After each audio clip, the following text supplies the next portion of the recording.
Hello there, my name's Niki Dunright, and with me is Ryan Von Adler. We are both guitarists and frontmen of After Ever After. I don't know whether you're the frontman or I'm the frontman. I don't know. We kind of like split it.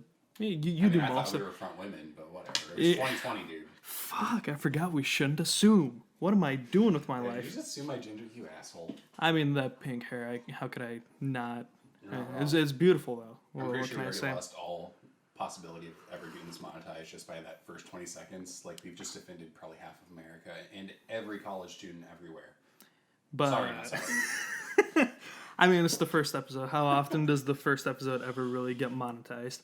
I'm not worried about that. At this point, everyone's going, wow, those guys are a-holes. And we're like, you're not wrong. But here we are. So, you want to lead us into kind of what this whole thing is going to be? We decided to start a podcast, 1, because we're bored. 2, we're slightly bored. And 3, because why not? Yeah, exactly. We got to get in the world of YouTube. And a little bit ago, Ryan and I were actually on a podcast with this one cool dude named Sammy, who was a customer at our Starbucks that we work at, and we went on a rant, and and honestly, kind of felt really awesome to just kind of rant on, and figuring Ryan and I do enough talking, might as well do a podcast, see who else might be interested in whatever we're talking about. This episode, I kind of just willy-nilly named Rock and Roll in the Time of Corona, and we've got a few things on the docket. I want to start out with just like a small little segment I want to call just I was today years old when I found out, or I was today years old when. But did you know that the ancient Romans were freaking gross? I mean, probably they didn't have toilet paper, but like... Yeah, but there's more going into this. Do you know what they used instead of toilet paper? Are these people like with a sponge on a stick thing? Yeah. I was looking over his shoulder last night with his combine and all this stuff, and I was like, oh, that kind of stands out as weird.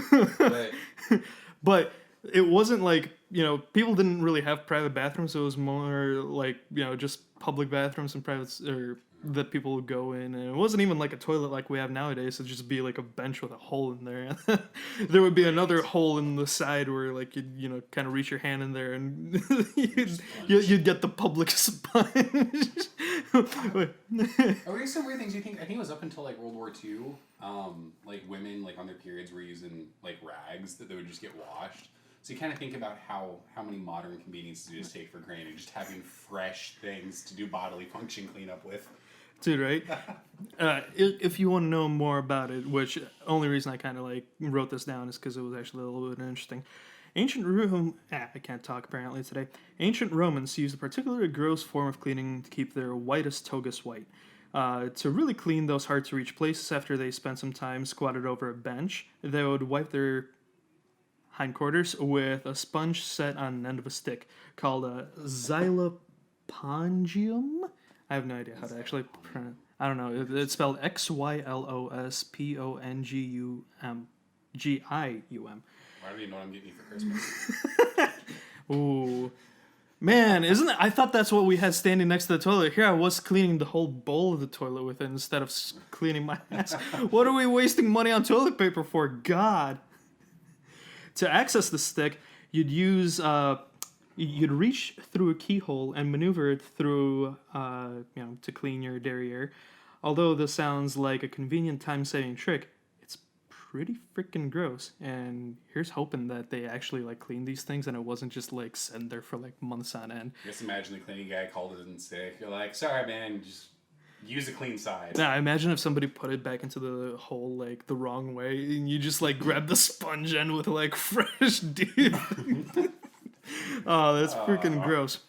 Speaking of Romans being absolutely gross, I don't know, this next fact just happened to be on the same exact page that I was reading. Did you know that they wash their clothes in urine? Nothing says fresh like freaking urine. Right? Apparently the ammonia that's in, the way they wrote it down here, the key ingredient in human-made water is that ammonium. Human-made water. Just next time you're standing over the toilet taking a wee, just think to yourself, I'm a fountain. Like lift your leg if anything, like pretend like you're one of the statues or something. I was going to say, just get somebody a bottle of water, and they're like, oh, is this spring or is this distilled? It's human.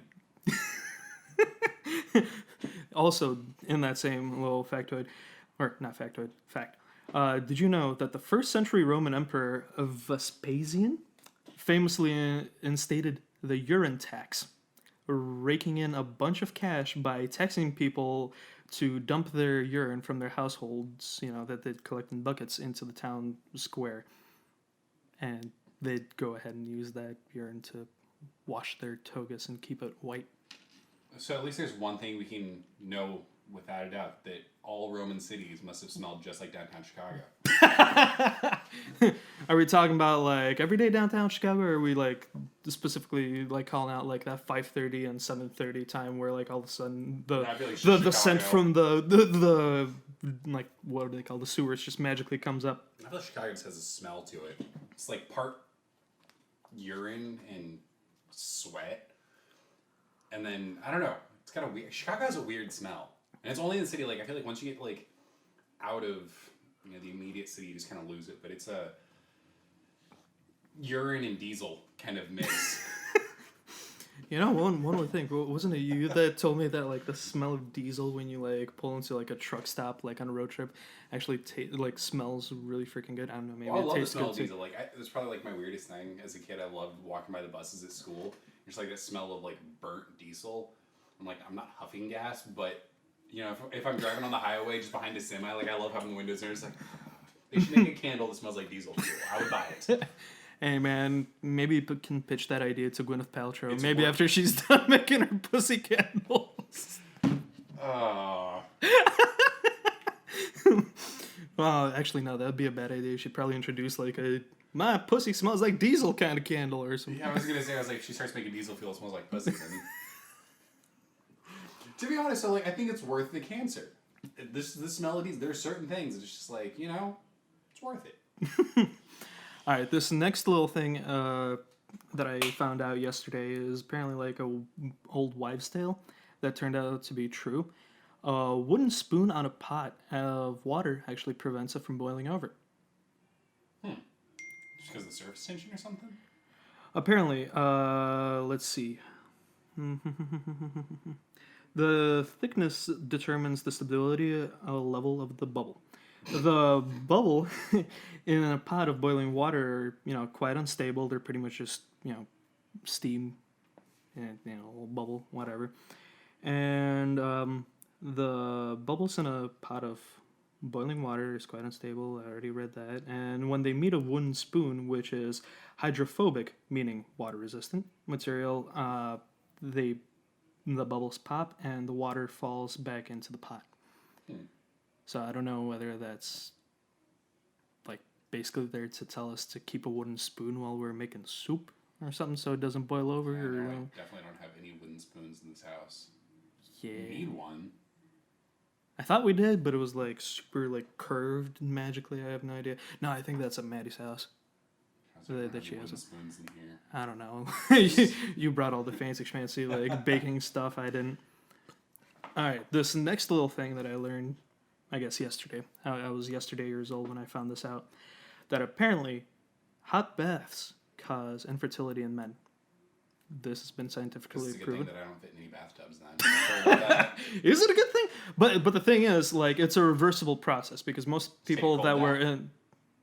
I mean, if you want to dunk your freaking balls in there, just go for it. But like, that's how you reverse. You take hot baths in the winter when it's freaking cold, and then when it's hot out, you just soak your bits in cold water. You just reverse the process. It's like that scene from How I Met Your Mother when he's trying to have a boy and Marshall just like dunks his nuts into an ice bucket.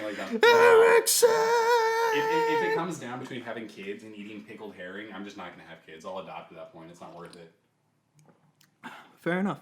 But it actually is a reversible process. So basically, if you really want to guarantee that you're not going to have kids for a while, just keep taking baths in whatever bathtubs you might actually fit into, go into a hot tub or whatever.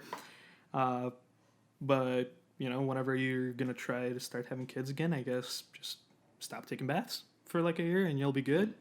Because apparently up to 50% of the impotent men in the study were later able to conceive.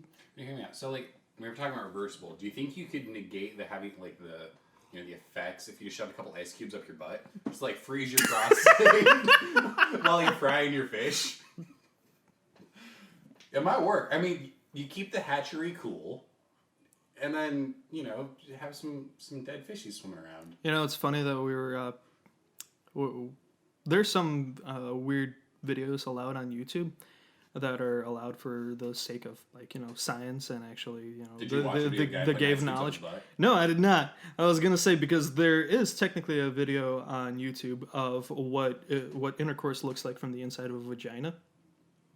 Why would anybody look that up? Seems horrifying. Like just I don't know. dick coming straight at the screen.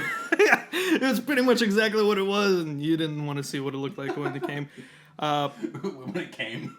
Yeah, shit, Matt's calling right now. But yeah, it was gross. But I mean, like, speaking of those videos, you think that would be like an educational thing? Like, maybe you can expand on this. Also, like, how do you get a girl to sign up for that? Yeah, we're gonna put a camera in your vajooter. I don't know.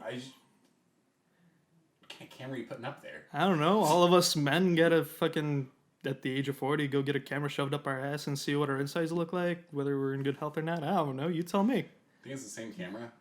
Maybe. Clean it up between uses? I don't know. It was a weird fucking video, and it scarred me for life, and I wish I didn't see it in high school.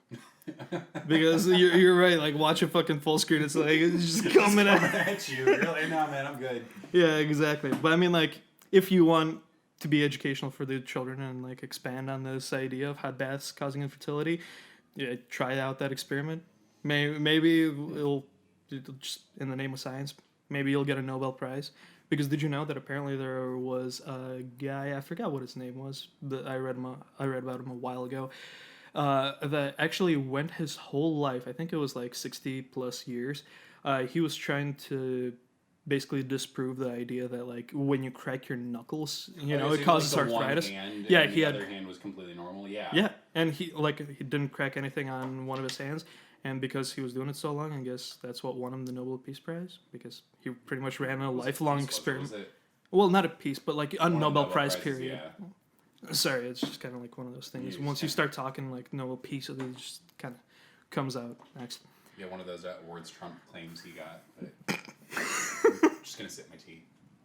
Apple cider. Oh, another little fun fact that I learned yesterday. Like me being Russian, we're really... He's a communist. Why would you tell them? I already admitted to the fact that I'm Russian. I mean, I'm not in a hurry or anything. But a lot of our medicine, like especially at home growing up, like we did a lot of the homeopathic stuff. Like, you get a cold, you drink tea, you make yourself feel better. I mean, I just like tea, period. But like, there's other shit like, don't keep the window open, otherwise you're gonna get like pneumonia and fucking die. Yeah, I'm surprised Niki and I haven't died. We leave the window open most nights. Yeah, especially in the winter. It's gotta cool off. Gotta bundle under the Oh, blankets. dude, it is the best. I don't know how Adam likes to sleep in like 80-degree weather upstairs, but like for me, unless I'm like freezing over, on like without the blanket, it's not the weather I like. It's like cold weather, dude. Right? Like summer's fine if I'm by the water, but like otherwise. Winter's the way to go. Because I was the guy that would, it's a snowstorm and I'm wearing shorts in high school. Like, that was just... Yeah, my leg hair keeps me warm, right? Exactly. I mean, my facial hair and my leg hair kept me warm, and I was a swimmer. It was fun. But, apparently, raw garlic helps fight colds. So if you ever... I do like garlic. What the fuck? We got 13 minutes.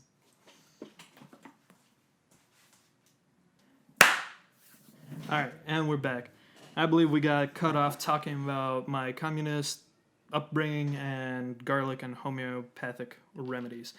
But yeah, basically, garlic helps you fight colds, and it kind of makes sense, I guess, in a way, because honestly, I don't know what it is about raw garlic and raw onion, but I freaking can snack on that like apples. I mean, garlic helps everything, honestly. But of all the homeopathic things that I knew about, I did not realize helps fight cold. But basically, I mean, even if it didn't, I'd still be eating garlic. Freaking, I mean, it's just one of those things. Like people who don't like garlic, I don't trust. Yeah, but not like garlic powder and whatnot, because I understand we throw that in everything. Yeah, no, garlic powder goes in everything. But even like raw garlic, I guess I don't do raw. I do roasted. But like roast some garlic, some olive oil, throw that on a good piece of bread. I know, it's honestly. a great snack right there. If you don't like garlic or onion, like I'm sorry, I just don't trust you. Yeah, because like what's funny is we had this like, I don't know if you want to call it like a poor man's dish or whatever, but like basically my parents were brought up in the times of great communism and prosperity, right? The great. And one of the things they love to snack on which their parents taught them, was like they would take raw garlic and they would take bread and they would take like the end pieces that are kind of like the hardened parts of the loaf, and they would just like rub the fucking garlic on there like crazy. And I guess that's like a primitive version of garlic bread or whatever without having to bake it and whatnot. But weirdly enough, it tastes so freaking good. If like it even works if you want to like mince the garlic or something and just like straight up put it on top of like not black bread, what's it called, like rye bread, right? Sorry, in Russian we literally just call it black bread. I don't know why that's how it is. What's the pumpernickel, which is German for like leprechaun farts or something like that? German's a weird language, man. Dude, Germans are weird. All right, and is this the final? No, it's the second to last fun fact that I didn't even know. We're promised we'll get to music eventually. Yes, sorry. This just was meant to be an icebreaker. I didn't realize we would actually go into it as much as we are. But did you know that in Turkmenistan there is literally something called the door to hell? There's a real door to hell in Turkmenistan. And Margot, I will throw you into that door to hell if you don't start meowing. It's like, is it found at a Starbucks? I think we might have one of those here. Yeah, you're not wrong. But apparently it was like in the time when the Soviets, I believe it was in 1971, the Soviets were looking for, places to mine out to like get oil from. And they stumbled upon this one area which they had a bunch of like natural gas coming up from there, and to overcome the whole like natural gas coming up from the ground, they decided to set it on fire because they thought it would get rid of the methane, other natural gas that was coming up from there. But since they did that in 1971, that sinkhole has not stopped burning. So for the last like 50 years, that sinkhole's been on fire. And they call it the door to hell. That's kind of cool. That is badass. You want to see the picture of it? Oh shit! That looks like a freaking volcano. That's right. Awesome. But that's like on like the salt flats and there. What's up? You gotta put an image of that up on the screen. When I figure out how to do it, I will throw that on there. It is epic. Oh, and the last bit, which I mean, I was only kind of like an interesting fact to me because I guess I didn't pay attention in AP World History when I was in high school. But did you know that Genghis Khan is actually just a title? It's not actually his name. And as a matter of fact, I just fucked up and I mispronounced it too. Yes, because it is Genghis Khan. Just a weird one. Right? And did you know that his actual name is Temujin? No, Temujin. Temujin. I feel like I probably do remember that. Like I had an awesome AP World. Yeah, same. World History teacher. I mean, I miss that guy. I'd love to go back and see him, but like. Dude, okay, coolest class project we ever did. I was sophomore year in high school. We did like a mock trial of like, we split off into teams. So we had defense, prosecution, and we had to basically do like a mock trial on whether or not Genghis Khan committed war crimes, and it pissed me off. Or yeah, it really honestly did kind of frustrate me the whole time because I was one of the defense lawyers, and our whole defense was there was no Geneva Convention. There's no war crimes back then, so immediately he's innocent. But he still was found guilty, and I'm honestly saying... But yeah, the guy was known for fucking raping and pillaging. I mean, I'm not defending what he did, but just in terms of the law, he did nothing wrong, because there was no law against that back then. By today's standards, yeah, he's a horrible person. Back then, he's probably still a horrible person. And by my own personal standards, he is definitely a horrible person because I fucking hate that asshole. Because every time I go on Civ 6, he always somehow ends up being the one guy who tries to fuck me over, just like he does the goddamn Chinese. I mean, 1 in 200 people can chase their lineage back to him. You might be related. It would make a lot of sense. You are Asian. Well, yeah. I mean, that whole thing is like really weird to get into. For those who don't know, back in the communist Soviet times, back when all those countries kind of got united under the brand of USSR, a bunch of Russians were gathered up from actual Russia in Europe and whatnot and sent to all the other smaller countries like Turkmenistan, Uzbekistan, Kazakhstan, like all these freaking countries in the process called the diaspora. And God knows, maybe I do, maybe I don't. Apparently, I do have some Finnish blood in me because my mom said that her great-great-grandma was from Finland. So why do you do that ancestry thing? Like, I just got my results back, and it was not exactly what I was expecting. Really? It's fun. You and your, 4% Swede? 4% Swedish, so I'm pretty sure that means that I have, like, a claim to at least some of the Klarna money. Klarna. But I'm just like, I'm a ginger and I'm only like 8% Scottish. I'm like mostly English, which I just was like, I was not expecting that. And I knew I was part English, but I didn't expect to be like majority freaking English. Hey man, I didn't expect Slash to be freaking English, but apparently he was from London. Yeah, well, no, he was born in Stoke-on-Trent. From where? Stoke-on-Trent. It's just outside of London, but it's like smaller, kind of like suburb thing, which is the same place Lemmy's from. Huh. That I did not know, but that is actually pretty freaking awesome. All right, so that kind of concludes my little segment of things I was today years old when I found out. I don't know, maybe make a banner of it or Well, something. actually, he was yesterday years old. I was today years old when I found out, so it's some misleading. Ryan was today years old when he found out. Yes. All right, on to the next segment, and the whole reason that we started doing this podcast and the namesake of this episode, rock and roll in the time of Corona. Do you want to start off with how we kind of went about this? This episode will mainly revolve around our band, and then later on in the episodes, we're probably gonna have other guests come on, like Matt and whatnot. Lucy, y'all are on a diet. You guys are getting fat. Don't ask me for food. For the record, we're talking to the cats. Yeah, sorry if you couldn't tell. Yeah, basically, I mean, we want to do this whole thing. We've got a bunch of friends that are in the local music scene. Some that are not so local, but. I mean, our band, Astro Ever After, this whole Corona thing has definitely thrown everything for a loop and probably happened. I want to say it happened at the worst time, but it also has probably been like a blessing in disguise. It's given us a chance to get everything working. If you guys haven't actually checked out our first EP, go check it out on Spotify right now. The EP is called Chimp.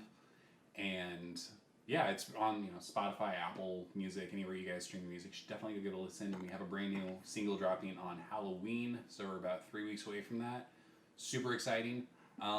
But I mean, like, I don't know, I feel like one of the things you could look at with this is it could either be the worst thing that's ever happened, this whole, like, lockdown, whatnot, not being able to go out and play shows, or it's, like, a really great kind of blessing in disguise. Because as we're seeing with not only, like, ourselves, but, like, some of our favorite bands on, just some of our favorite bands in general, like, it's giving everybody a chance to write and record new music and get it out. Like, I think for us, if we hadn't had, this event that gave us a bunch of free time, it would have been a lot harder to get that EP out. Not saying it wouldn't have happened when it did, but it might have been pushed back just because life is happening around it. And also just, for us, we were stuck in a house together for 6-7 weeks where it was a chance to write, come up with new ideas and stuff like that. And I think over those 6 weeks, we probably came up with at least 3-4 new songs that we're still working on right now that'll be coming, down the pipeline later. So yeah, I mean, it's been interesting, but at the same time, I think everyone, ourselves included, is getting really itchy to get back out on the road and on stage and. But stuff. I kind of want to go back through like how the band even how we got together, and we were expecting we literally said 2020 was going to be our year, because for those of you that don't know, Ryan over here is a Kansas shitty misery boy, and I dragged him out of the depths of misery. Depths of Midwestern hell. Yeah. Literally. I mean, that's Iowa, but close enough. Yeah, close enough. But yeah, we came together, and Ryan moved up here, and we moved into this place together, and started up Astro Ever After. And I think before the band was even 3 months old, we were already in the studio getting the... at the time, what was the 4-song EP, now is the 3-song EP, because we wanted to do the other one later. We were already recording, and we were just so on it. We were ready to get the EP out and then start playing shows. We're already getting shows offered. Drew, or a friend from Lead Pig, actually was talking to us about hey, when's your EP gonna finally be out? I've got the guys who book us asking about your stuff, because I've been telling you about them. And I was super excited, because it's funny, we were supposed to go see Lead Pig right about the time that this whole thing started. And this whole Corona thing kind of just put a damper on things in so many ways, because if you think about the amount of shit that we've gone through to get this EP done and out, is just ridiculous. Yeah. Because we got everything recorded by the beginning of March. I think we the first week of March we finished up the last recording stuff. Yeah, and we went in in January, but we weren't constantly recording going in every day of the week to record, because our drummer is also in a different band. We pretty much had to do it one day a week, and I believe it was like 3 or 4 sessions that we went in, got all the parts recorded in the span of February, and we were on schedule to get it released like somewhere mid-March, and all of a sudden this thing struck, and our sound engineer couldn't even access the studio because it was in the basement of the guy who actually owned the studio. And his wife had cancer, so she was obviously immunocompromised and everything. So that, like, it was even hard to get all our tapes back to us because, like, we waited pretty much the entirety of March and then, like, half of April to even, like, hear back from our sound engineer about getting our stuff going. And then, you want to tell them what happened after that? Yeah, I mean, like, I was, after we got everything back, there was time to do all the mixing and stuff like that, and at that point, we were originally just going to have the engineer do it, and he ended up just not having time, so he outsourced it to one of his buddies in LA that calls himself professional after hearing the work. I don't know that's the term I would use, but I mean, granted, like, he definitely gave us a discount price on this, because it was, like, supposed to be, like, what, $500 per song or something, and then he ended up doing it for, like, $450 for all 4. Yeah, I mean, he was in the whole, that whole thing, and we weren't talking about him or anything like that, but we got it back, and it wasn't what we were looking for. It was just a bunch of, like, amateur mistakes, and it shouldn't, just the, levels not being correct and everything like that. But after that whole fiasco, that probably lasted for a couple, weeks of just going back and forth trying to get things sorted out. And after, after we got everything back, we decided to say screw it, and we had our drummer Dan just mix everything, and it came out sounding better than I think what we were expecting, and better than those previous versions we'd gotten. And it kind of showed us that really at this point, as long as we keep everything in house, we're fine. Like, I mean, everything, like, just saying that EP exceeded our expectations. The song that we're in the process of mixing and mastering right now just sounded better than what we had expected, I think, for this, and showing that really at this point there's no reason for us to spend that $300, $400, $500 a song to have someone else do it, and we can do at least obviously there are people that are better that are charging less. Like, I've heard mixes and mastering that for $200 a song are amazing, but at this point it's like, why would we spend those $200-$300 that could be better spent elsewhere when we've got somebody that can do it in house and that already kind of knows what we're looking for, because they already have the the knowledge of the song and kind of where we want to go with it. So I mean, we kind of definitely got lucky on the fact that Dan already had, like, plenty of knowledge to, like, start producing it in some way, shape, or form. But obviously, like, not everybody has that knowledge. But considering the fact that, we're in this, pandemic at the moment, and we've still got at least, like, another, 4 months before we could even think about a possibility of, like, going out and seeing shows again, or playing shows again. Like, honestly, what I'm more excited for, seeing or playing a show. I mean, I'm definitely more excited to play the shows. I want to play a show, but at the same time, like, I'm still bummed I had tickets to the Alkaline Trio Bad Religion tour, and it just got canceled. They didn't even bother, like, rescheduling it, and I'm still bitter about that. Like, I haven't seen Alkaline Trio in, it's probably been 11 years at this point. So I'm a small little dive bar, or fucking, dive club in Lawrence, Kansas when I was a kid, and walked out covered in beer. That's what made, like, that concert right there was what made me go, I will never sit in the seats again. I will always be on the floor. Because I was probably 11 or 12. I don't know if that was a good idea to take me to that concert, but I walked out and I was just covered in beer and other people's sweat. And it was amazing. Like, my shirt smelled so bad. I mean, but it was, like, kind of a sweet smell. It was like shitty weed. Like, you're like, this doesn't smell good. Or diesel. It doesn't smell good, but there's something kind of, like, endearing about it. That's what every concert How old did you should say smell like. you were? I mean, it was Agony Diary tour, so it was like 2008, 2009. I was like 11, maybe 12. But so at this point, you were probably already at, like, Yeah, a decent 6 foot. I mean, I hit 6 foot and a quarter in 6th grade, so yeah, I was probably like 5'10", 5'11". I'm still taller than you. Sawed off. But yeah, man, I mean, I was so excited because, like, we've got our friend Alan, who was my first friend that I've ever made after I came to the U.S., And I was finally starting to break him out of his shell. Like last year, I brought him out to picnic with us, and it was a blast. You know, he got to. Took him to Dirty Nil. Yeah, we took him to the Dirty Nil. Which, speaking of which, Dirty Nil dropped their new single yesterday. I believe it's called Blunt Force Concussion, and it's pretty damn good. I'm excited for this album. I literally have it like in my calendar. Like I will probably stay up on New Year's. Well, definitely gonna stay up on New Year's. But like at the moment that it hits 11 o'clock New York time, or sorry, our time, midnight by New York time, and the album releases, I will be I will be there listening to it. I was like, everyone's gonna be excited. It's 2021. We're gonna be like, I don't care. The Nil. Yeah, fuck art. I believe that's what the album's gonna be called. Something like that. But yeah, we finally dragged him out to go see that show with us, and when I dragged him out to picnic last year, he got really into AJR, which was this cool like alternative rock trio or whatever you want to consider them, and they were supposed to be playing a House of Blues show in November, and I was like excited. I'm like, dude, this kid's finally excited for concerts. Like, I will literally pay for the fucking ticket. Like, I'll drag him out. I'll have him like up against the freaking rail and up and close, and so he actually gets to experience that concert again. Yeah. Cause, dude, It's the best way to enjoy a show. dude, right? I mean, like, oh man, I think one of the best concerts that I've seen to this point is like Mastodon. When I was right up against the cage and at Exit 111. I believe it was where is it? Tennessee, right?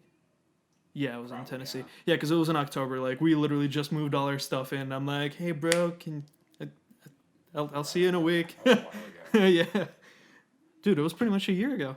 Yeah. It was the last time I got to see Mastodon. I'm fucking sad about that. See, it's funny. Like the best show I've ever been to, I wasn't anywhere near. What was the best show you went to? Green Day at the Aragon. God, I fucking hate the Aragon. It holds a special place in my heart. I mean, I understand, like, Mastodon fucking played Aragon, Green Day played the Aragon, Zeppelin played the Aragon, and Metallica. Bro, of all the smaller venues, well, I guess in this case, the medium-sized venues in Chicago, I'd have to say the Metro, by far, the best. What? I know.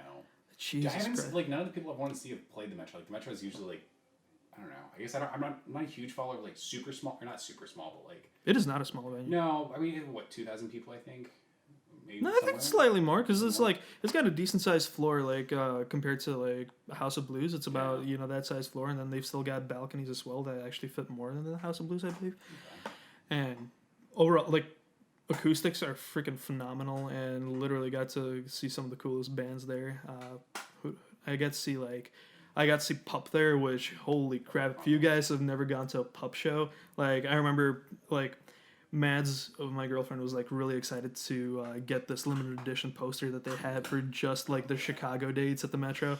And like, we walked in, first thing we did, we went straight to the merch, we got the poster, and I'm like, they didn't let me go back out to the car to leave it in the car. So literally, I was there in the front of the fucking pit, like probably like 2 rows behind the actual like gate, and I was just swinging back and forth and round, and like, it was just... Dude, like, I'll get a picture of the actual poster and like put it up somewhere later, because like I'm surprised that poster actually made it all the way through.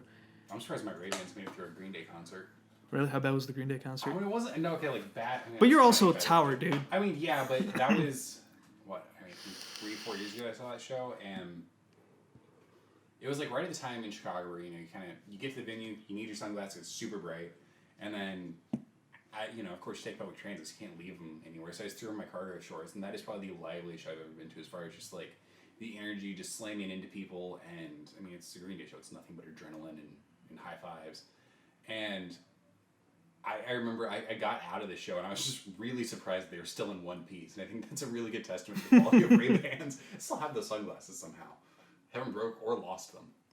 Damn, impressive. For me, I'd have to say the most epic lively show like that had to be like a tie between Pup and Swimmers, actually. But for Swimmers, I was way too fucking high for my own good. I literally like I felt bad because like Mads and Ashley and I were driving to the Swimmers concert, and Mads, of course, being Mads, like had the freaking blunt going, and I'm like, I don't have to go to work tomorrow. Actually, I don't have to work this whole weekend. Screw it. Might as well. I just puffed. Me being the lightweight that I am, I puffed way too fucking much, and like. Whoops. Yeah, and like I was like almost like freaking out. Like I just my biggest fear there was like freaking like straying away from Mads and Ashley, but Mads has a superpower and she finds people in the crowd no matter what. Like it's freaking ridiculous. Like, but that was an energizing ass show. For those who haven't heard Swimmers, it's actually Billy Joe Armstrong's kids band, I believe. Which kid is it again? It's Joey that's on drums. Yeah, Joey's on drums, and then sometimes his brother Jacob's on another backup guitar and keyboards and whatnot. But it is, yeah, dude. They're like their kind of music was definitely like freaking dancey. And are you shitting me? Alright, sorry for the interruption, but at least that kind of camera cutting off. I need to figure out how to make it stop doing that. But done with my Swimmers rant. Epic concert. Go see them when you can. But overall, like talking about like what we miss most in this time of Corona, what would you say you miss more, playing shows or watching them? I don't even know. I feel like it kind of depends on the day. Like, yeah, I want to get up on stage, but at the same time, like sometimes it's kind of nice to just like sit in the crowd and like watch, not have to like worry about being the entertainer. You're just there to follow other people's entertainment. But like, I don't know. I'd say it's probably pretty 50-50. I mean, honestly, with the stuff that we've got planned for our band, I'm honestly 60-40 more excited to play the shows because... Yeah, that's probably true. I think at this point it's just been so long since I've had any good interaction with music. Like, I don't know, it's just been so long since I've been out to a show, been so long since I've played a show, been so long since, like, an album that I absolutely love has dropped. Like, I mean, I think the last album that really, like... The last album that came out where I was just all over it was probably Crowbot's Motherload and her Motherbrain. And that was last summer, I think. So it's just like, oh God, are the Jehovah's Witnesses about to come up to our door? I have not. Don't do it. If anything, we got the Rona. Lock it really quick, turn off all the lights. If anything, we got the Rona. Don't come up to us. We're not cool. Yeah, but like, I don't know. I think at this point, it's just been so long since I've had anything to do with music that I'm just kind of starved. What about you? I guess you said you're 64. You're more excited to play shows. I am so much more excited to play the shows just because, like, dude, there's no better feeling than... I think, like, my favorite moment was when I was playing with White Phoenix and we were at, sadly, Bada Brew. But, like, I kicked in the Pog, kicked in the Klon, stepped onto the monitors, and started playing what's called the intro to Open Your Eyes. Like, I know it was a cover, but, like... That was just a powerful as hell feeling. I miss it. And like selling out at the Elbow Room, that was another freaking amazing feeling. Like I just miss playing live so bad. It's so long. And I honestly can't wait to get Open Your Eyes out there. Speaking of which, coming out on Halloween. Open Your Eyes, brand new single from us. It's gonna be dope. Probably like one of our best songs up to date. I think it's the one I'm the most proud of at this point. And like it was kind of funny. We were listening to the rough edit or whatever last night. And I was just like I couldn't stop smiling. I was just like this is exceeding kind of like my expectations. Yeah, especially after like we touched up the lyrics and like dude, after nailing those freaking solos. Mm-hmm. Yeah. Listening back to it, I'm like, holy mother of balls! This is gonna be a masterpiece. All right, and since you did say we should probably keep this under an hour. We're going to do our last segment, or second to last segment. Sorry, I over-prepared for it. But one of the things that I definitely loved the most was This Week in the History of Rock and Roll. This week's range is going to be between Sunday, October 4th, and Saturday, the 10th. So, October 4th, let's see. What's the most interesting? In 1969... Beatles' Abbey Road album went to number 1 in the UK charts. And apparently the last track on the album, gave clue to the fact that Paul's dead. Paul, yeah. I mean, I don't think Paul's dead. If anything, like, the fake Paul is enjoying an awesome career. Like, running around with his All-Stars, or, no, that's Ringo. Whatever band he's in now. But the real Paul's just chilling on the island with Tupac and Elvis. Yeah. Let's see. In 1970, Janis Joplin was found dead in the landmark Hollywood Hotel after a heroin overdose. I know. What a soul, man. Heroin will do that to you. Heroin will do that. And apparently, the Smiths made their live debut. I don't know about Huh. you, but I personally love the Smiths. What I are mean, they Morrissey's a against cunt, but and this is so far beyond like being family friendly. But Morrissey's a cunt. Uh, but I do love Johnny Marr. What were you Yeah, gonna say Johnny about? Marr's a cool dude. I don't have anything against Smiths. I haven't gotten super big into him. Like I like what I've heard. I definitely need to dive further into him. Oh, one of the most interesting things that I found while researching in 1999. It was reported that the sister of Jimi Hendrix was planning to exhume her brother's body and move it to a pay-to-view mausoleum. Other plans for the new site included a chance for fans to buy one of the burial plots around the guitar's new resting place. What the actual fuck? Stay If frustrates there me. is an Like, afterlife and there's, ghostly hauntings and whatnot, which, truth be told, like, I wouldn't doubt if it happened, like, I would hunt the fuck out of my sister or anybody who's ever tried to do that to me. Don't that's the ever biggest take thing. advantage of a fucking death like that. That's the biggest thing that bums me out is like the amount of people that like. I feel like as soon as music or like art or anything like that kind of gets turned over to an estate because the person died, then it's like they lose so much of what it was about. Like I love Freddie Mercury's kind of last words of like, do anything you want with my music, just don't make it boring. And like, I think that's kind of the attitude you have to have. Like you can't go through and try and be like, nickel and diming some, especially if it's somebody that died. Like, I think it's just kind of a poor thing to do with their memory. Like I know there was, I don't know if it was the same sister or somebody in Hendrix's estate tried to partner with Gibson to get like a Gibson Stratocaster. And they did it. Like they made them. I don't know if they sold them in the U.S. but they made at least like prototypes for them. Yeah, that And they it's like, automatically got sued over. yeah, but it's just kind of like, why would you do that? Like, it's one thing if you do something that you think the person would approve of. It's like if they made, like a signature pedal with Dunlop, or like, kind of do something that is in the same, that Jimmy would have approved of, or, regardless who the artist is. Like, it's one thing if you do something that they would enjoy, that they would approve of, but if you're doing something just like for money's sake or for whatever, it's like that's where I lose all respect, and you're just kind of a trash human being. True. Let's see. And so far, if I haven't mentioned, these have all been events that happen on October 4th, only October 4th. And the last event for October 4th that I found the most interesting was the Rolling Stones in 2007 set a new world record for the top grossing tour of all time with their Bigger Bang tour, which grossed $437 million. You think Guns N' Roses are going to be able to top that with Not in This Lifetime? I think the last time I checked, Not in This Lifetime was like 210. To be honest, I mean, it's probably higher than as that much now, as so I keep love, going. as much as I love Guns N' Roses, I'm not rooting for them to take fucking Rolling Stone's spot on I that. think the last I heard, I think Ed Sheeran might have broken that record. Like I think Ed Sheeran or Taylor Swift or like Beyonce, like one of it was one of those guys. Like I feel, why is my nipple wet? Why is your nipple wet? This, I mean, I if don't anything, know. I can make the other one wet real quick. I think Niki might have scored me when he was trying to hit the cat, or I spilled. I don't know. Yeah, for those. I'm lactating, but like, yeah, it's kind of crazy to think too with like all those records. Like, I feel like you look at the movies, like Avatar, the first movie to break $1 billion, and since then we've had like 5 or 6. Because I think at least 2 of the Star Wars movies have broke $1 billion. I think like the last Harry Potter broke $1 billion, and then like the 3 Avengers movies broke $1 billion or something like that, and maybe the Really? Dark Knight. I think the Dark Knight Rises or the Dark, like one of those, like.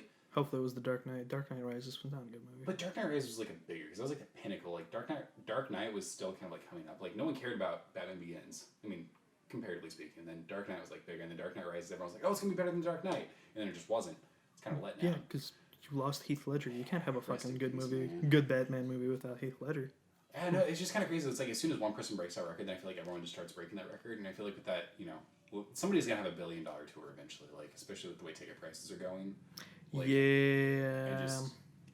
I have no doubt in my mind. And then as soon as somebody breaks $1 billion tour, like it's just gonna happen like over and over. Dude, and it's kind of annoying, especially with like Ticketmaster and whatnot, and all these scalpers like charging up the wazoo with the ticket prices, and like not many people besides like Green Day and Pearl Jam and Nickelback and whatnot that fight those ticket prices. Like when we hopefully get to that point where we get to actually decide and put our foot down, it's like, oh, you want to charge like $300 for a floor fucking ticket for our show? Hell no, $100. And the nosebleeds are going to be $20 tops. The only thing that I can, commend Kid Rock for doing is basically telling Ticketmaster, like, either you sell them for cheaper or I'm just going to sell them myself and cut you guys out of it. And, like, kind of a horrible person. Not And he sold it to all 7 of his fans. Exactly.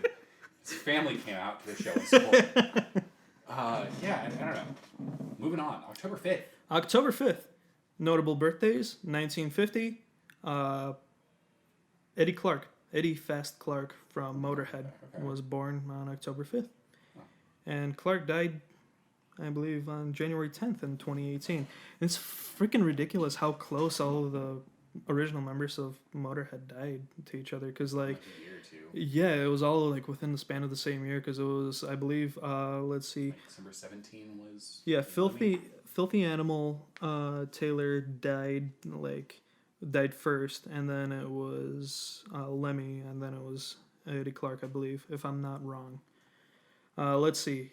October 5th, 1962, the Beatles debuted their single Love Have Me Do, which spent 26 weeks on the chart as number 17.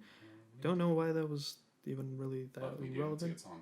I mean, it's a good song, but, like, why did they include the fact that it was number 17 for 26 weeks? If it was number 1, then yeah, it would have been more impressive. Let's see. More impressive, more important to us. Sorry, I'm going to probably, like, skip around for the stuff that we definitely relate to a lot more. Led Zeppelin 3 was released on October 5th, 1970 via Atlantic Records, which now sign one of my favorite bands, Rival Sons. If you haven't heard of them, check them out. They're freaking bomb. But yeah, Zeppelin 3, a mostly acoustic record. Freaking. My least favorite early Zeppelin record, but. Really? I love Zeppelin 3. It's got some of my favorites. 1, 2, and 4. I mean, yeah. Those are my go-tos. The Zeppelin 2 by far my not favorite that 3 is a record. bad album by any means. It's just kind of like, if I had to forget one of them. Well, it's been certified 6 times platinum, so our opinion doesn't matter. Yeah, that's true, I guess. Our opinion doesn't matter anyway. Oh, more important, or almost as important, something that you definitely approve of. Guns N' Roses started a 2-week run at number 1 for their U.S. album chart with Use Your Illusion 2 in 1991. Oh, yeah. It was like the first record sale that like people lined up at midnight for. Dude. It's so weird that, like, you know, it was a double album and Use Your Illusion 2 surpassed. Yeah, it sold more. I mean, to be fair, like Use Your Illusion 2 it's got better songs. Well, it had You Could Be Mine, and that's the song that got me into Guns N' Roses. So, but it's funny because like the song that everyone kind of talks about from the Use Your Illusions, November Rain, is on the first one, but then like the second one had all the great hits. It had Civil War, Locomotive, I mean, obviously You Could Be Mine, and then Estranged, which I think is 10 times better than November Rain. The solo's better. Everything's better. The music video has dolphins. Well, you're the ultimate freaking Guns N' Roses nerd over here, so I'll trust you on that. October 6th in the history of rock and roll. More modern news, honestly. Nothing really happened pre 2018 that I found of interest. But 2018, on October 6th, High on Fire released their epic Electric Messiah record, which I am a huge fan of High on Fire. If it wasn't for High on Fire, Mastodon wouldn't have been a freaking band, because that's the show that Bron and Bill and Brent and Troy met at. And that album actually went on to win them a Grammy. And as a matter of fact, it was actually dedicated to Lemmy Kilmister. Lemmy Kilmister was the Electric Messiah. I like that, okay. And it won Best Metal Performance for the title track. Nice. In 2019, Ginger Baker died on October 6th. I mean, he was an asshole. Horrible person. Horrible freaking person. That's kind of a trend here. Like, all the best musicians are horrible people. Yeah, but somebody who wasn't as horrible of a person that didn't deserve to die passed on the same day, which was yesterday, which was Eddie Van Halen. Yeah, rest in peace. Which I was so distraught over that the whole day yesterday. Like, the moment that, like, it was funny. Ryan and I were working on editing his video yesterday, and I was compiling all the data, and Adam just casually walks by the door, and he's like, huh, Eddie Van Halen died. And we're just kind of dumbfounded. It was like, wait. Yeah, our jaws just dropped. We stopped everything we were doing, and well, it's just like when we were in the studio recording the EP, it was like I think we had just set up and we got the news that Kobe Bryant had died. And it was just like the same kind of like, you know, obviously people die, but it's, you know, there's some people you just don't really expect to die. You know, it's just kind of, you know, it's just kind of weird. It wasn't just Kobe, because during one of the other sessions, I believe Neil Peart died. Yeah, that's true. I think it was like one of the first or second session we had Neil Peart die. So basically, we need to stay out of the studio because people are dying. Yeah, so as long as we make stuff at home, hopefully people will stop I don't know. dying. We just killed Eddie Van Halen, dude. Fuck. But on the bright side, 2020, October 6th, yesterday, Dirty Nil released their Blunt Force Concussion single, and it doesn't really overshadow Eddie Van Halen's death, but I At least a freaking little bit of good news. I love that Canadian trio. I freaking love the boys. Met them, and as a matter of fact, if you guys didn't know, I actually went out to Des Moines, Iowa after Maddie and I saw the Dirty Nil for the first time at Epicenter the year prior. We like they had no show scheduled near Illinois at all, so we went all the way to Des Moines, Iowa to see one of their shows again because I really wanted to. Really got into them after seeing them at Epicenter, and I actually got Luke Bentham's permission to name the band Astro Ever after my favorite song of theirs, because that song like he like dedicated to his dog that passed away, and I'm like, dude, I feel you on such a spiritual level right there, because after Simon died, like that's exactly how I felt. That song's exactly how I freaking felt, and it was just ridiculous. And sorry, didn't mean to say permission. I got his blessing because he quote said, "I'd be honored." I don't know if he actually like meant it or whatnot, but I'm gonna take it as he meant it because apparently I get really fanatical over some shit and really nerdy. Just a little bit. Just a little. Oh, and also another notable birthday instead of a death day. October 6th. Our favorite genty boy, our YouTuber Jared Dines. Have no idea what age he turned. He was born somewhere between the last 2 and 3 decades. But happy birthday, bro. This video is going to be out probably like 2-3 days after your birthday. You're awesome. Keep it going. All right, on to October 7th. I kind of want to go in a chronological order, but I'm really not gonna, because the most important event to happen on October 7th was in 1997, and our legendary future rock star over here, the ginge with the now pink hair, Ryan Nipple Dick Von Adler, was born, and it's a pretty important day, because if it wasn't for that, I don't think there'd be an Astro Ever After, or... honestly, there's no other person in this world who's as driven to succeed in music as this guy. And, like, up until I met him, like, honestly, I didn't think anyone could be as serious to succeed as I was. And this guy just blew me out of the water. But also... He's gonna make it happen. Yeah, true. So, happy birthday again. 23 years old. I'm sorry, but we're not allowed to like you. You're 23. Hey, man, you already weren't liking me for the last 2 months after my birthday, so... Do it. Nobody likes you anyhow, but... This is like kids out there. I don't want to end up on a list. Yeah, don't do that. You met before the first tour. He's a sex offender. What did he do? He went streaking. Why did he do that? Nobody liked him anyhow. Told him to. Now, sometime before I turn 24, though, I have to go streaking, like, just so I can fulfill that music video.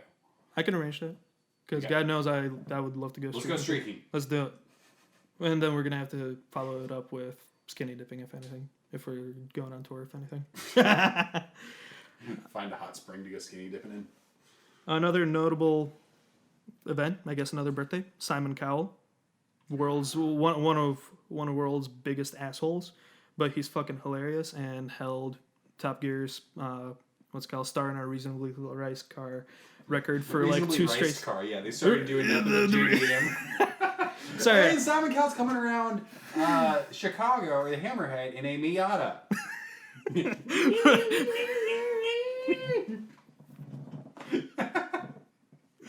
I'm kind of bummed that I have to share my birthday with that guy. Like, why can't I share my birthday with somebody cooler? I mean, let's see. I mean, if it makes you feel any better, in 1972, on your birthday, John Lennon got his green card in the U.S. after like months of the United States trying to fucking export him, or what's what's the word? Extradite or not extradite? No, not extradite. So what is the word for that? What is the word for deport? Deport. There we go. They've been trying to deport him for. He hasn't been exported. He's been deported. Yeah, he was. It's kind of the same. Yeah, thing. they were trying to deport him for months up until that point. Just because in Britain he was caught and arrested for possessing marijuana. Marijuana. I'll screw your life up right there. Another notable event, 2004, Mick Mars got his hip replacement surgery. I mean, Went on to do another cool tour and put out another couple albums. None of which that are were noteworthy. none of them Saints of Los Angeles. I love Only the Motley title Crue, train. But like ever since Molly got sober, they've No, just but been downhill. Motley Crue, the self-titled was like, oh no, because No, they had I the love self-titled band Molly, in because the self-titled was 94, 90, yeah, 94, and then like Generation Swine was like 2000 or something. Nah, Generation Swine I think was 97. Oh, so basically, only album they put out afterwards was, It was Saints. Well, because there was the self-titled, there was Generation Swine, there was New Tattoo. I think it was like 2001 or 2002 because that was without Tommy Lee. Right. That was after he and Vince got into a fight in an airport. He left the band, and then they got back together. Yeah, 2008 was Saints. Really, it's only got like 2 good tracks on it, but yeah. You either die a legend or live long enough to see yourself be a. I'm just making sure the camera's running and doesn't cut off for another recently. fucking. We're Knock going on wood. We're going Knock off on a tangent. What else is happening? All right, October 8th. It is the birthday of Johnny Ramone. Okay. What's the craziest? I mean, like I know who Johnny Ramone I is, always but forget which one. I can't think of straight. funny, craziest fucking story I've heard about Johnny Ramone. I forgot who it was that said that they came to like interview Johnny Ramone. I think I was watching Top Gear and one of the guests told us about how he was interviewing Johnny Ramone, and all of a sudden a girl just like comes up to Johnny Ramone and literally just like pulls out his willy and just starts sucking him off mid fucking interview. Damn. Man, if that doesn't fucking describe the rock star lifestyle, I don't know what will. And in 1998, Dark Side of the Moon finally left the Billboard Hot 200 after being on there for a record-breaking 741 weeks. Jesus. I mean, I know you really don't like Pink Floyd, I'm not but listening to Pink Floyd. That's still freaking impressive. that is impressive as hell. All right, let's move on to October 9th, John Lennon's birthday. Cool. Okay. Right? So you're kind of close to. Close. You're kind of close to I'm somebody. surrounded by some cool people, but Yeah. I just happen to share it with the devil. Yeah, and it's let's see.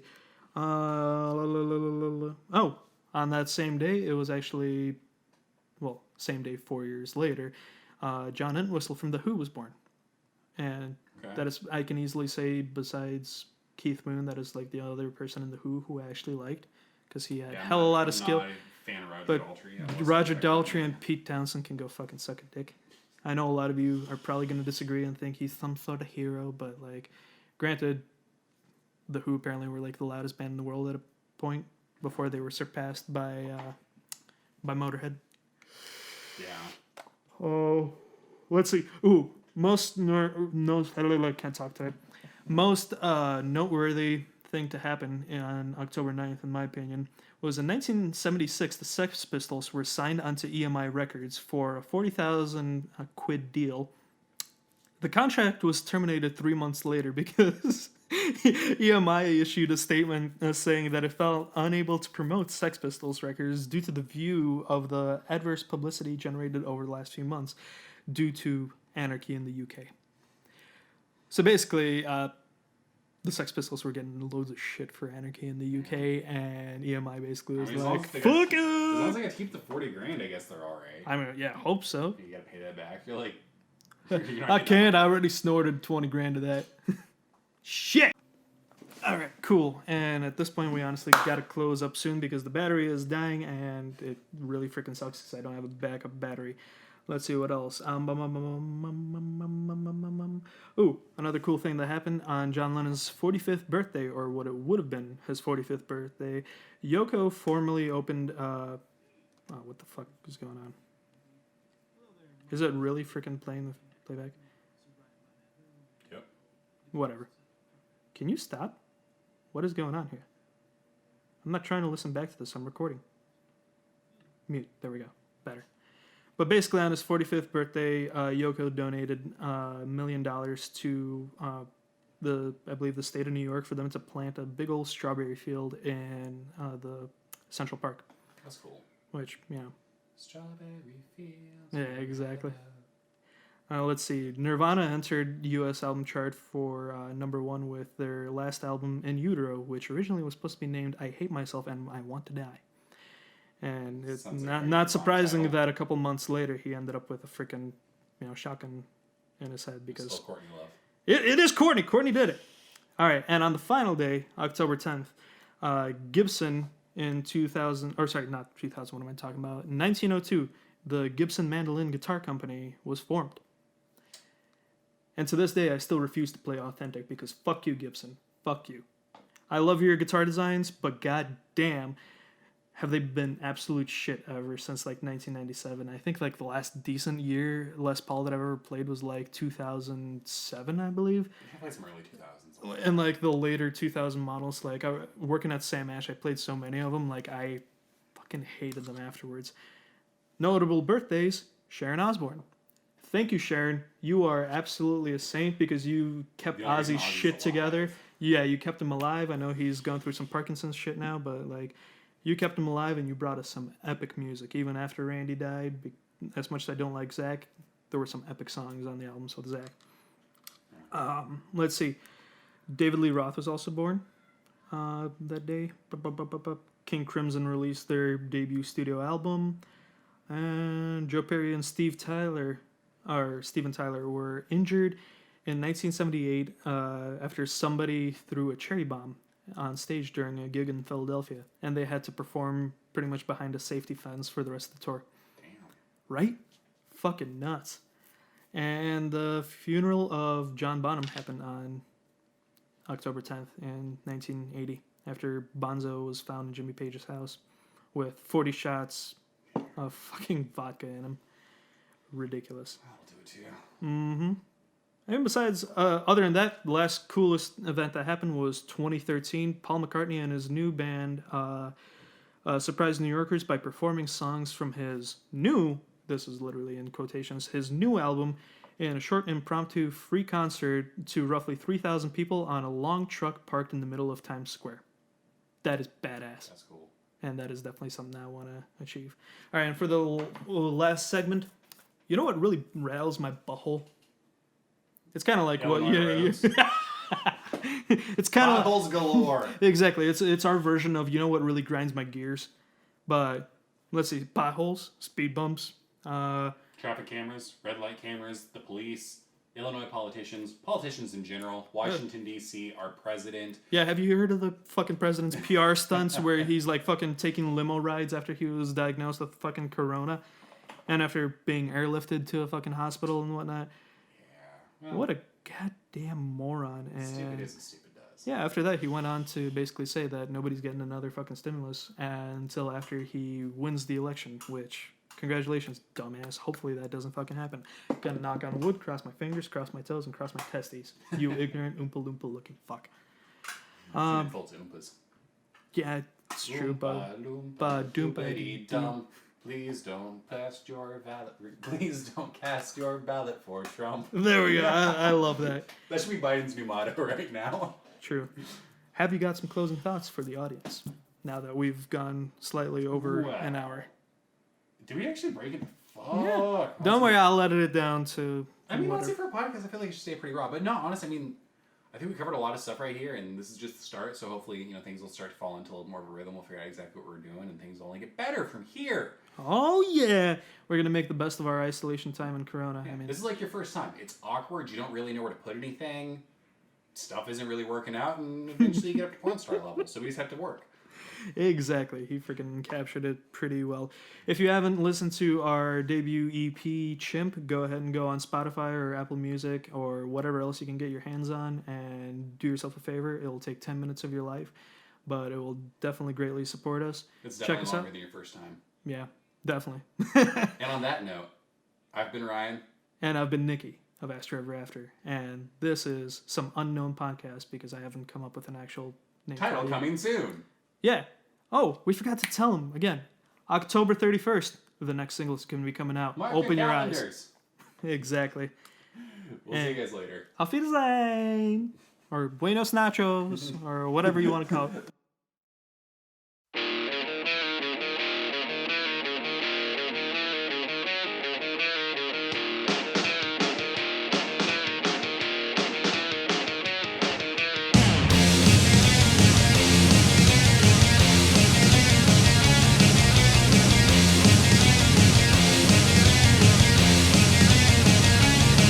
It's a love-hate relationship that I got with this town.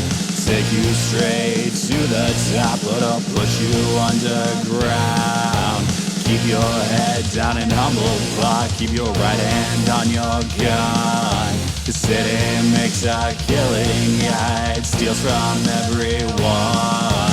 Calling out Chicago, the love of my life. Calling out Chicago, she'll rob you with a knife. Calling out Chicago, she'll threaten your life. Calling out Chicago, Chicago. What would it be very appropriate? The white sand, I know mine. Right.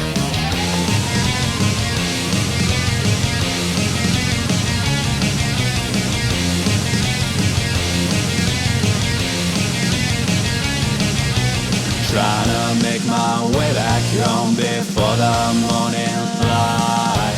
And even though she's psycho, I can't get her off my mind. She'll screw you till the day you die and make you grit your teeth. Trademark corruption will haunt you while you sleep. Calling out Chicago, the love of my life. Calling out Chicago, she'll rob you with a knife. Calling out Chicago, she'll threaten your life. Calling out Chicago, Chicago.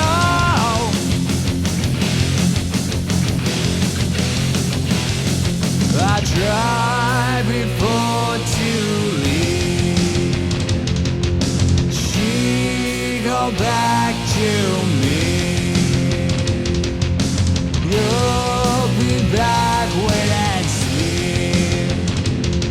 She's got me on my knees. Calling out Chicago, the love of my life.